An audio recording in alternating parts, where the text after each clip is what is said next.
kita ini ditugaskan oleh Allah untuk menanam, memelihara, kemudian menyiram. Lalu kalau ada hama lalu kita semprot.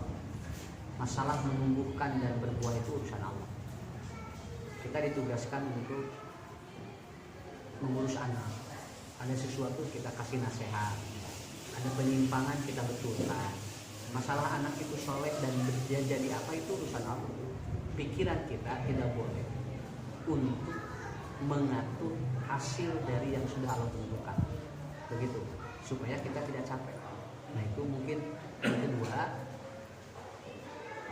Jadi marbot itu bukan hanya mengurus anak sendiri, anak orang lain pun harus diurus di masjid.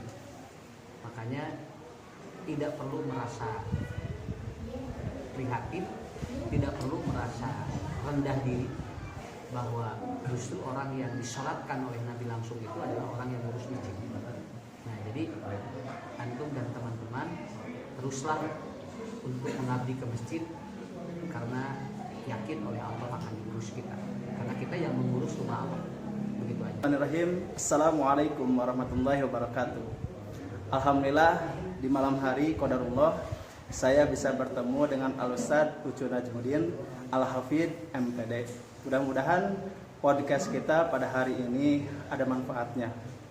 Podcast pada hari ini yakni part yang ke-9. Oleh karena itu pertanyaan yang pertama, Ustadz, ketika di masjid banyak anak-anak yang berisik. Nah, bagaimana tanggapan Ustadz ketika menghadapi anak-anak tersebut? Ciri masjid hidup itu apabila masih terdengar suara anak-anak. Jadi kalau ada anak-anak yang dia berisik di masjid, itu menandakan bahwa masjid itu hidup.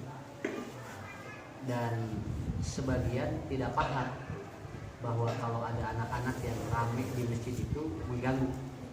Padahal Umar bin Khattab mengatakan di antara ciri kiamat apabila masjid sudah tidak terdengar suara anak-anak. Kalau saya hanya sebatas mahbuat, jadi di satu sisi saya harus mendengarkan apa yang dikatakan oleh pemimpin.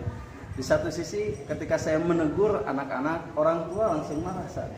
Nah jadi yang harus saya lakukan seperti apa? Berjalan aja sesuai dengan tugasnya. Karena kalau kita mengikuti pro dan yang kontra selalu ada. Jadi antum berjalan aja menurut sesuai kadar tugasnya. Begitu aja cukup. Ya. Kalau ada yang menegur, kita terima aja. Kalau ada yang atau kalau ada yang tidak menegur, kita juga terima. Karena emang begitu. Orang melakukan tugas itu pasti ada yang pro dan kontra. Malahan yang cuek juga ada. Nah, kebanyakan Ustaz ketika anak-anak disuruh ke masjid, orang tuanya dengan berbagai kegiatan, dengan berbagai kesibukan, artinya hanya melepas begitu aja, Ustaz. Di satu sisi peran masjid dengan peran orang tua harus sejalan. Ya, karena pada prinsipnya anak-anak itu kan dia itu bakal nurut kalau yang diikutinya siapa. Kalau dia tidak jelas siapa yang diikutinya, itu yang bawa ribut. Jadi makanya harus ada sinergitas antara anak dibawa ke masjid dengan orang tua juga yang harus mengawasi anak. Bukan dilarang, tapi harus diawasi. Begitu sih. Ya, baik. Ini tanggapan dari Al-Ustadz Ucu Najmuddin Al-Hafidh MPD. Mudah-mudahan kita semua bisa tercerahkan, Ustaz. Karena yang namanya hidayah ketika misalkan anak, kita pun merasakan ketika waktu kecil. Tapi seiring dengan berjalannya waktu, yang menggantikan estafeta kepemimpinan orang tua yakni anak-anaknya. Terakhir, Ustaz, yang ingin disampaikan kepada ikhwatu iman ataupun saudara-saudara kita tentang mengurus anak harus seperti apa? Kita ini ditugaskan oleh Allah untuk menanam, memelihara, kemudian menyiram. Lalu kalau ada hama lalu kita semprot. Masalah menumbuhkan dan berbuah itu urusan Allah. Kita ditugaskan untuk mengurus anak. Ada sesuatu kita kasih nasihat, ada penyimpangan kita betulkan. Masalah anak itu soleh dan dia jadi apa itu urusan Allah. Pikiran kita tidak boleh untuk mengatur hasil dari yang sudah Allah tentukan. begitu, supaya kita tidak capek. Nah itu mungkin. Yang kedua,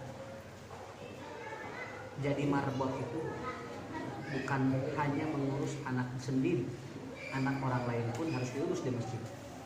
Makanya tidak perlu merasa prihatin, tidak perlu merasa rendah diri, bahwa justru orang yang disolatkan oleh Nabi langsung itu adalah orang yang ngurus masjid. Nah jadi antum dan teman-teman teruslah untuk mengabdi ke masjid, karena yakin oleh Allah akan diurus kita, karena kita yang mengurus rumah Allah. Begitu aja. Baik, jazakumullahu khairan. Alhamdulillah, Marbot Podcast part yang ke-9 ini mudah-mudahan bermanfaat. Assalamualaikum warahmatullahi wabarakatuh.